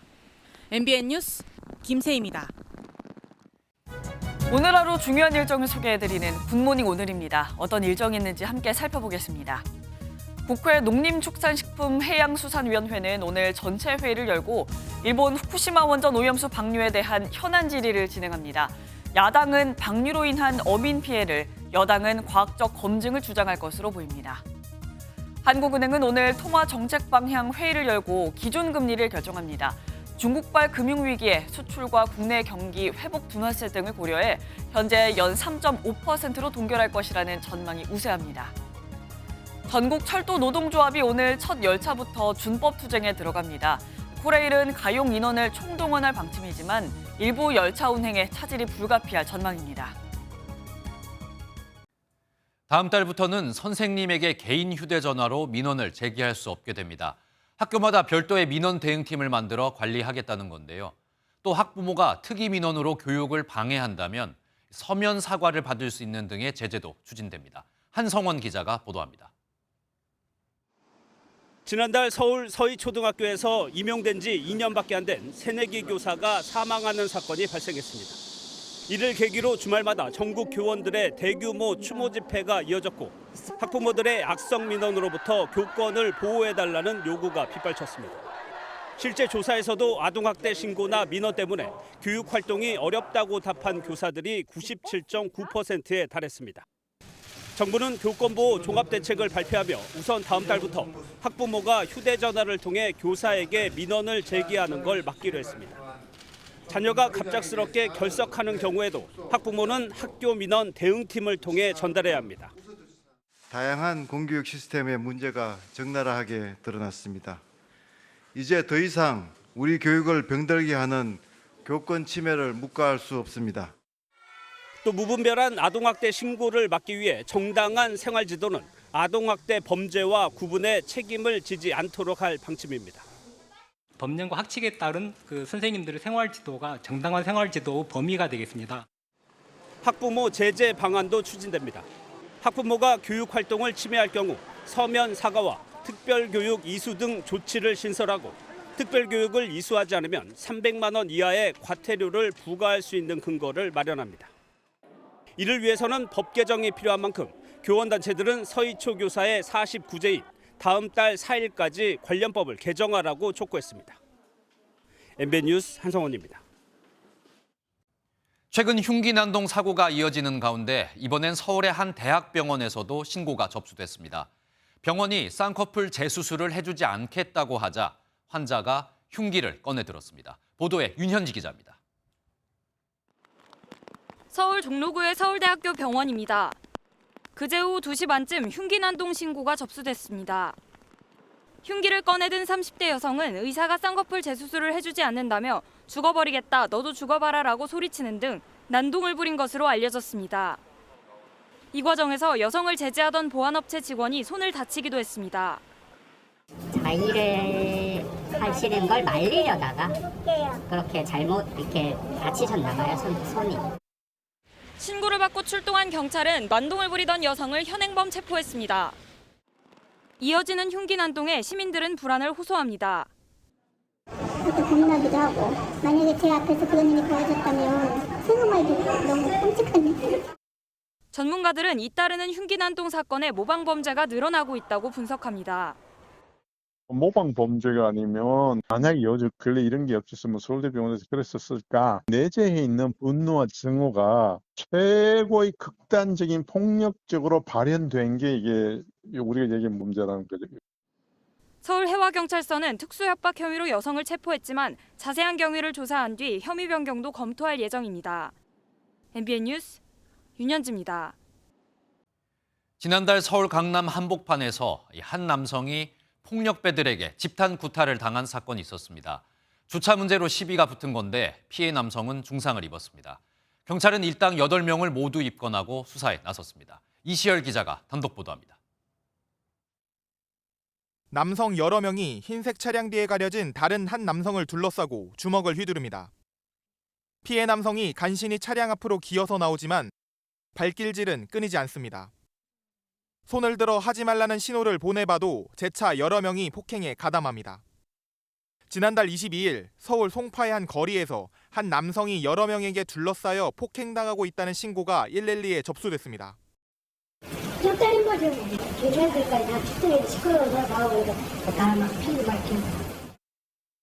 남성들은 인근 식당 주차장에서 주차 문제로 시비가 붙은 것으로 전해지는데 제가 서 있는 바로 이곳에서 무차별적인 폭행이 이루어졌습니다. 피해 남성은 이가 부러지는 등 중상을 입었습니다. 주차 시비로 주차를 했는데 그 사람 차를 빼라 그랬나 봐요. 비파도 많이 팔리고. 경찰 조사 결과 이번 사건에 가담한 폭력배 8명 중 1명은 지난달 12일에도 술에 취해 다른 사람을 폭행한 것으로 확인됐습니다. 서울 송파경찰서는 공동폭행 혐의로 8명을 입건해 그중 3명에 대해 사전 구속영장을 신청하고 신병이 확보되지 않은 1명에 대해서는 현재 추적 중입니다. MBN 뉴스 이시열입니다. 쌍방울 그룹의 대북 송금 의혹을 수사 중인 검찰이 이재명 더불어민주당 대표에게 다음 주 소환을 통보했습니다. 이재명 대표 측은 이 당무로 다음 주 시간을 낼 수 없다며 오늘 오전 출석해서 조사를 받겠다고 했습니다. 하지만 검찰은 예정대로 다음 주 출석을 요구하며 신경전을 펼치고 있습니다. 윤기란 기자가 보도합니다.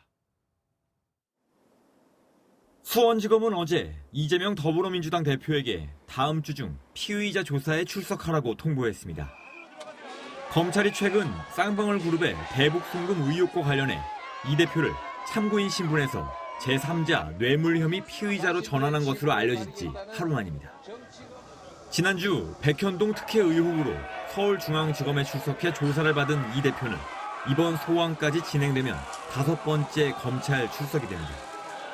검찰은 쌍방울 그룹이 2019년 경기도지사 방북 비용으로 300만 달러를 북한에 대납한 과정에서 이 대표가 관여했다고 보고 있습니다.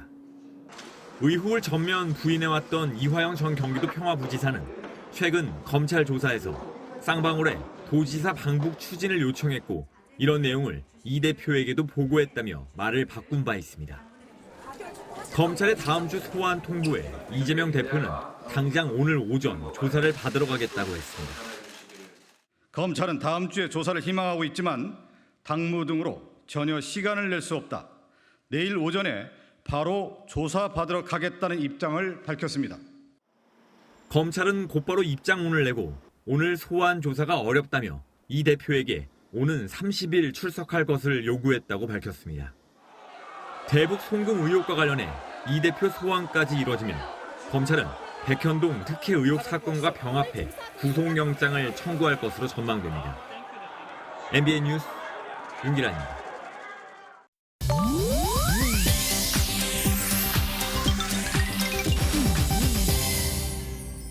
인터넷에서 화제가 되고 있는 소식들을 모아 전해드리는 인터넷 와글와글입니다. 가수 서태지 씨의 공연을 극장에서 만나볼 수 있습니다. 다가오는 9월 6일 서태지 씨의 공연 실황 서태지 25주년 라이브타임 트래블러가 CGV 전국 40개 극장에서 단독으로 개봉하는 건데요. 공연은 2017년 9월 서울 잠실 종합운동장 올림픽 주경기장에서 열린 서태지 데뷔 25주년 기념 콘서트로 서태지가 가장 최근에 선보인 공연입니다. 또 당시 데뷔 5년 차였던 그룹 방탄소년단이 특별 게스트로 참석해 큰 화제가 됐었는데 이번 공연 실황에서도 방탄소년단과 함께한 8곡을 포함해 총 20곡의 무대를 볼 수 있습니다. 1990년대 한국 대중문화의 아이콘 서태지 씨의 공연으로 뜨거웠던 콘서트장의 열기와 90년대 향수를 느껴보시죠. 한국 고전 영화 뽕이 디지털 복원 작업을 거쳐 4K 고화질로 새롭게 탄생합니다. 한국영상자료원은 어제 이두용 감독의 1985년 작품 영화 뽕을 이달 28일 한국 고전영화 채널을 통해 공개한다고 밝혔는데요. HD 화질을 넘어 4K 화질의 고전영화를 내놓은 건 이번이 처음입니다. 1920년대 산간벽지를 배경으로 한 영화 뽕은 나도향의 소설을 원작으로 전국을 떠돌아다니는 노름꾼 남편을 둔 아내의 이야기인데요. 배우 이미숙의 열연으로 주목을 받았습니다. 다수의 국내외 영화제에서 많은 상을 받기도 했는데요. 한편 영상자료원은 서편제 등 고전 영화를 4K 화질로 복원해 순차적으로 공개할 예정이라네요. 지난 6월 말 무장 반란을 시도했던 러시아 용병 기업 바그너그룹 수장 예브게니 프리고진이 탑승한 비행기가 추락해서 프리고진이 사망했다는 소식입니다. 현지 시각 23일 모스크바에서 상트페테르부르크로 향하던 비행기가 모스크바에서 1000km 떨어진 쿠젠키노 주변에 추락해 승무원 3명을 포함해 탑승자 10명 전원이 사망했는데 이 탑승자 명단에 프리고진이 올라와 있는 것으로 전해집니다.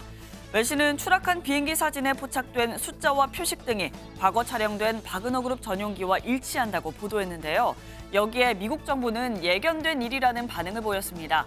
바이든 대통령은 내가 일전에 프리고진이라면 무엇을 탈지 조심할 것이라고 했다며 놀랍지 않다고 덧붙였습니다. 지금까지 인터넷 와글와글이었습니다. 인도가 세계 최초로 달에 있는 남극에 탐사선을 착륙시켰습니다. 달 남극에는 얼음이 있을 가능성이 커서 우주 강국들이 착륙 경쟁을 벌여왔는데요. 실제 얼음이 발견되면 달에 사람이 머무는 유인 기지를 세우는 계획에도 탄력이 붙을 전망입니다. 장동건 기자입니다. 인도의 무인 달 탐사선 찬드라얀 3호가 보내온 달 남극의 울퉁불퉁한 표면 사진입니다. 지난달 14일 인도 사티시다완 우주센터에서 발사된 찬드라얀 3호는 현지 시간으로 어제 오후 6시 4분쯤 달 남극에 무사히 착륙했습니다. 앞서 러시아의 루나 25호가 달 남극 착륙을 시도하다 추락해 실패한 지 사흘 만입니다. When it is such a tough journey for going to moon and landing, soft landing, which is very difficult for any nation to achieve today, even with the advancement of technology, and we achieving it in just two missions. 이로써 인도는 미국과 소련, 중국에 이어 4번째로 달 착륙에 성공한 나라가 됐는데 달 남극에 착륙한 건 인도가 최초입니다. 찬드라얀 3호의 착륙선 비크람은 2주 동안 달 남극 표면에 얼음을 포함한 다른 요소가 있는지 화학 분석 작업에 나섭니다. 달 남극은 크레이터가 많아 착륙이 어렵지만 앞서 얼음이 있다는 관측 결과가 나오며 우주 강국들이 앞다퉈 뛰어들고 있습니다. Can be an important input both to generate possibly oxygen for life there that will in turn also be used for potential fuel. 달에서 물을 직접 얻을 수 있다면 유인 기지를 세우고 다른 행성 탐사에 나서는 등 향후 우주 탐사의 기반을 마련할 수 있습니다. MBN 뉴스 장동건입니다.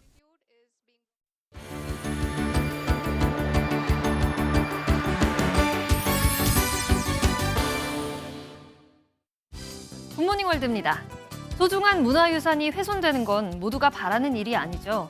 건물 기둥 곳곳에 정체를 알 수 없는 낙서가 발견됐는데요. 이탈리아로 가보시죠. 뜻을 알 수 없는 알파벳과 숫자들이 기둥을 따라 쓰여 있습니다. 이곳은 이탈리아 피렌체의 바사리 회랑인데요. 한밤중 누군가가 회랑 기둥에 검은색 스프레이로 정체불명의 낙서를 해놨습니다. 바사리 회랑은 우피치 미술관과 피티 궁전을 잇는 1km에 달하는 길로 르네상스 시대 진귀한 미술작품 수백 점이 이 길을 따라 전시돼 있는데요. 16세기 피렌체 통치자들이 폭동이나 정적의 위협에 대비해 비밀 통로로 만든 곳입니다. 소중한 문화유산이 훼손되자 이탈리아 당국은 분노를 감추지 못했는데요. 모든 수단을 동원해서라도 꼭 범인을 찾아내 처벌하겠다고 밝혔습니다. 미국 뉴욕에선 독특한 재료로 조각상을 만들어 눈길을 끌었는데요. 온통 노란색이었습니다. 박람회에 전시된 이것 무엇일까요? 영상 함께 보시죠. 세밀하게 다듬어진 건물과 사람, 동물 조각의 모습이 보입니다. 조각의 재료는 놀랍게도 버터인데요.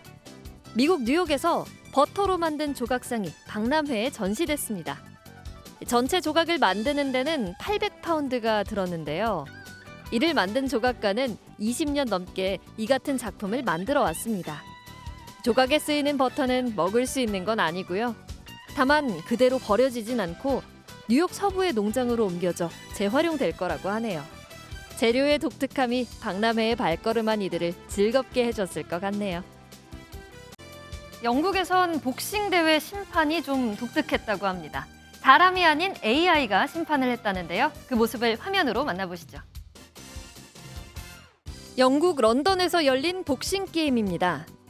선수들의 움직임이 다양하게 포착되는데요.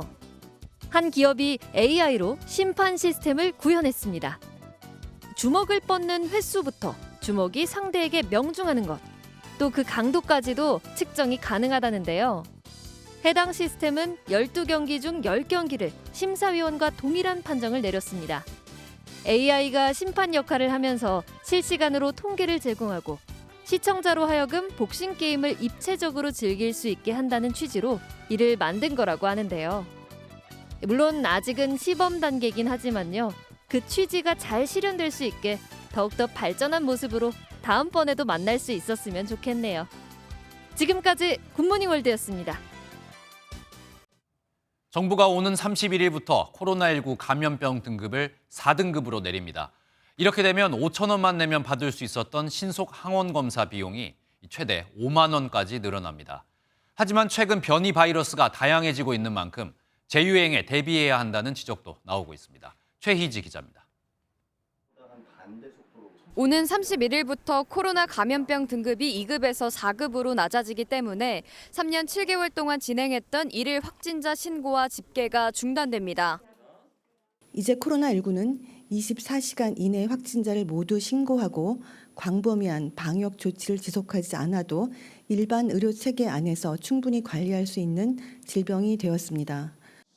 감염병 등급이 내려가면서 앞으로는 코로나에 걸렸어도 고위험군만 선별진료소에서 무료로 검사를 받을 수 있습니다. 일반 시민은 감염 여부와 상관없이 무조건 병원을 이용해야 하고 검사 비용도 높아집니다. 현재는 병원에서 신속항원 검사를 받을 때 진찰비인 5천 원만 부담하면 됐었는데 앞으로는 최대 5만 원까지 늘어날 것으로 보입니다. PCR 검사를 받으려면 10만 원까지 낼 수 있습니다. 이제 코로나를 독감처럼 관리하겠다는 것이지만 재유행에 대비해 시설과 인력을 확대해야 한다는 지적도 나오고 있습니다. 팬데믹이 또 올 것이냐? 전 당연히 올 것이라고 봅니다. 준비를 더 잘 하고 싶습니다. 그렇게 하려면 시설과 인력 면에서 지금보다는 더 잘 준비를 해야 됩니다. 김남중 위원장은 특히 감염병 전문병원 확충을 서두르고 전염병 확산을 막기 위해 병실을 2인실 아래로 낮춰야 한다고 강조했습니다. MBN 뉴스 최희지입니다. 뒤늦게 드러난 LH 퇴직자들의 전관 취업은 사회적으로 큰 논란을 일으켰습니다. 하지만 사실 다른 공기업이나 공공기관에도 이런 이권 카르텔은 많이 있습니다. 특히 금융권의 검찰로 불리는 금융감독원 퇴직자들은 모셔가려는 곳이 많아 몸값이 높습니다. 올해 상반기 퇴직한 금감원 직원들이 가장 많이 간 곳은 국내 최대 로펌 김앤장이었고 이 감독해야 하는 금융기관에도 22명이나 재취업했습니다. 박은채 기자가 보도합니다. 올해 상반기 금융감독원에서 재취업에 성공한 퇴직자는 22명으로 10년 전 한 해 동안 2명이 퇴직한 것보다 10배가량 급증했습니다.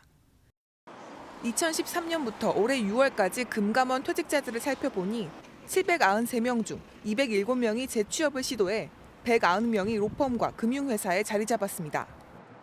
특히 대형 로펌의 공격적 인재 영입이 가장 눈에 띄었습니다.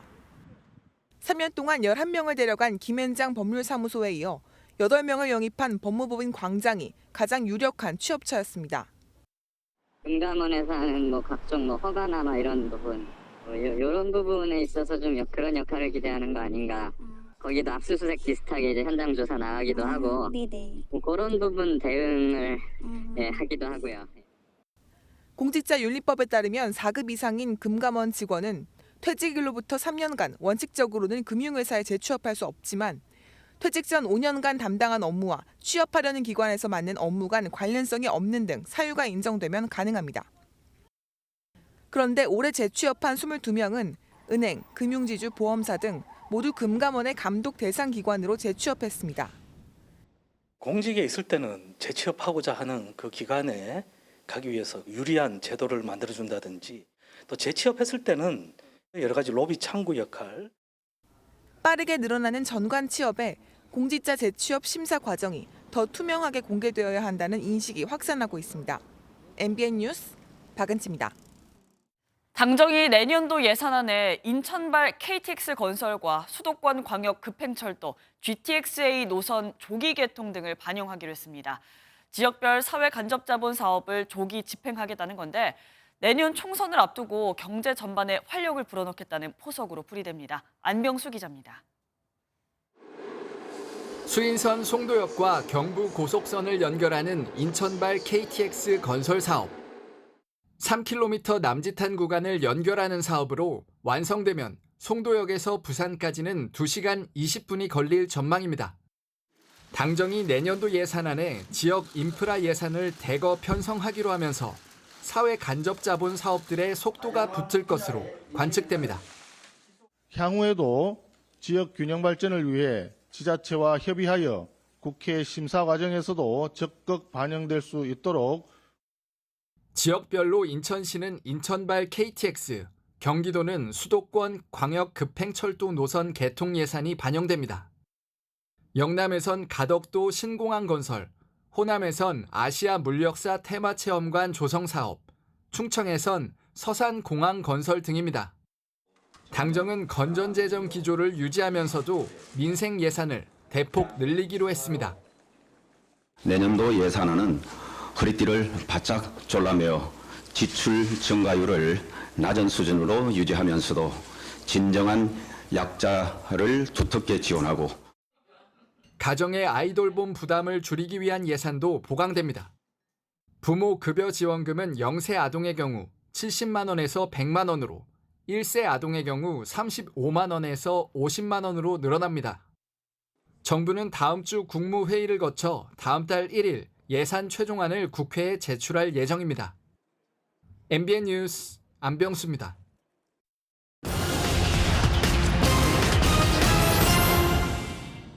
올해 11월부터 공공분양주택 특별공급의 다자녀 기준이 3자녀에서 2자녀로 바뀝니다. 자녀가 둘 있으면 이제 다자녀 특공 청약을 넣을 수 있게 된 건데 이 3자녀 이상 가구가 불리해지는 것을 막기 위해 배점 차이를 10점으로 조율했습니다.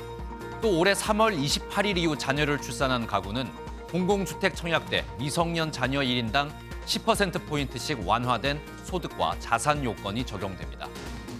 한 달 동안 다 쓰지 못한 휴대전화 데이터를 다음 달로 2월하는 방안이 추진됩니다. 박윤규 과학기술정보통신부 2차관은 어제 데이터 2월 제도 등을 다각도로 검토하고 있다고 밝혔습니다. 또 4만 원대가 시작점인 5G 요금제 하한선을 3만 원대로 낮추고 저가 요금제 상품을 다양화하는 방안도 통신사들과 협의 중입니다.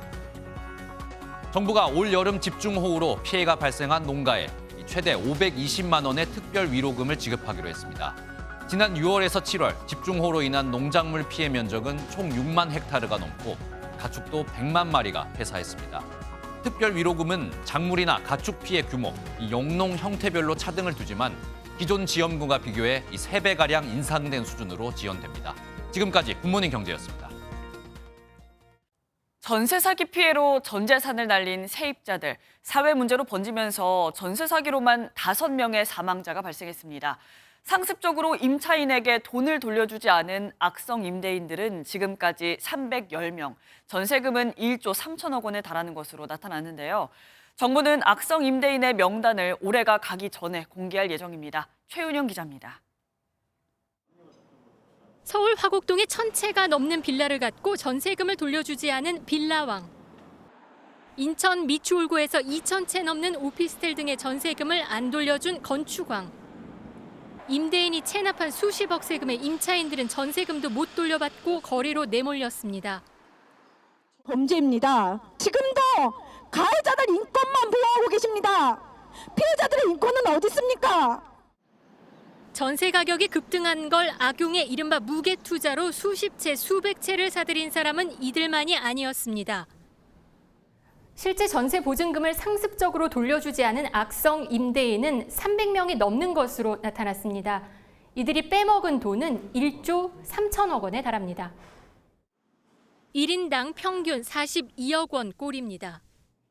특히 악성 임대인 상위 10명은 대부분 서울 수도권에 수백 채씩 집을 갖고 있었는데 피해자가 2,300명에 달합니다.